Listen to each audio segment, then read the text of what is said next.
All right, so phase one of the Epstein files release was a flop. I think we can see that now. 200 pages, mostly redacted names, flight logs, phone numbers, all around the sex trafficking scandal of Jeffrey Epstein. There was no real smoking gun today.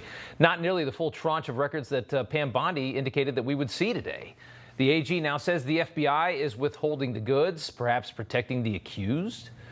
In a letter to the FBI director, Kash Patel, Bondi ordered all Epstein-related content to be delivered to her by 8 o'clock in the morning tomorrow, and directed Patel to investigate the Southern District of New York as well, which he says is withholding thousands of more files.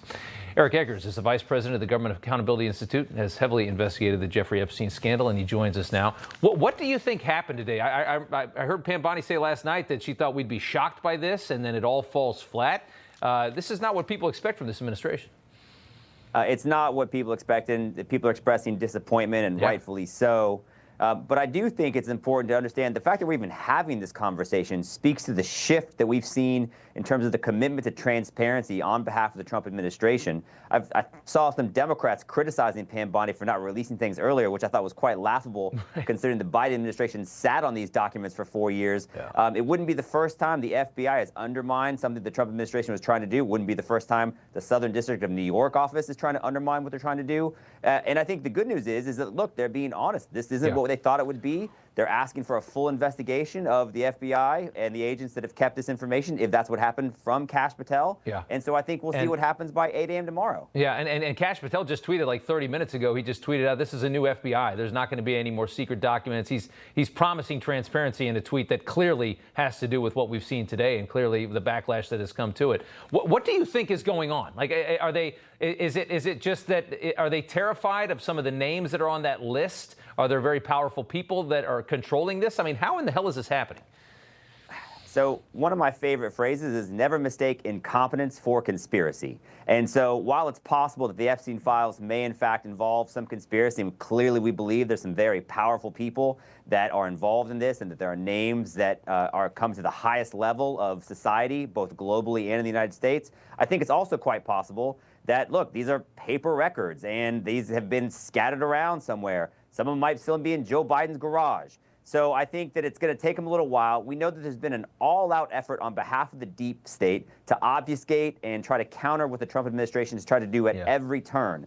And so I think it's, just look, this is step one. It is, in Pam Bondi's words, phase one of what they hope to find. I do think if there's one thing to be kind of curious about, and Rob, I think you're touching on this, is the disconnect between what Pam Bondi suggested we would see and what we actually saw. So that raises some concerns, but I think so far I'm willing to give Pam Bondi and specifically Kash Patel the benefit of the doubt.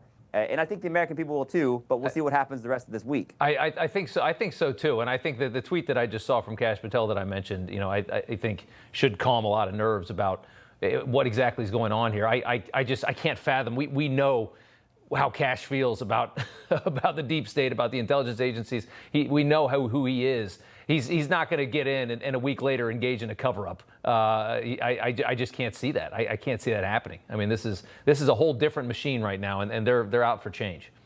No, absolutely. I mean, consider this, right? Like, we have been lied to for 4 years by the elite corporate media. It's so ridiculous, Rob, and you know this. We've got Jake Tapper from CNN, who's out now trying to sell a book, trying to tell us that he's going to tell us who covered up the Biden cognitive declines conspiracy when he was central to it. That's how drunk with power and self-deceit the people who have been in charge for 4 years are. That's what we're up against. So I don't know that it's going to be as simple as flipping a switch and we now can tell the hard truths to the American people. They have a lot to fight through, but I do think they're trying. They're releasing JFK files. They're releasing MLK files. They're trying to put stuff out there, and we'll see if there's any there in the Epstein files. I'm willing to give them the benefit of the doubt. I'm willing to be patient because I do think we'll see what happens tomorrow. They're committed to being transparent, and I think that, I'm willing to take their word for it. All right, Eric Eggers, we appreciate it. Good to see you. Thank you. Everybody's reporting the same stories, the same spin. You turn the channel, it's always the same. But not us. We're different. We report the real news. No spin, just the facts. Turn to us, and you won't turn back. Tune in to Rob Schmitt Tonight on Newsmax.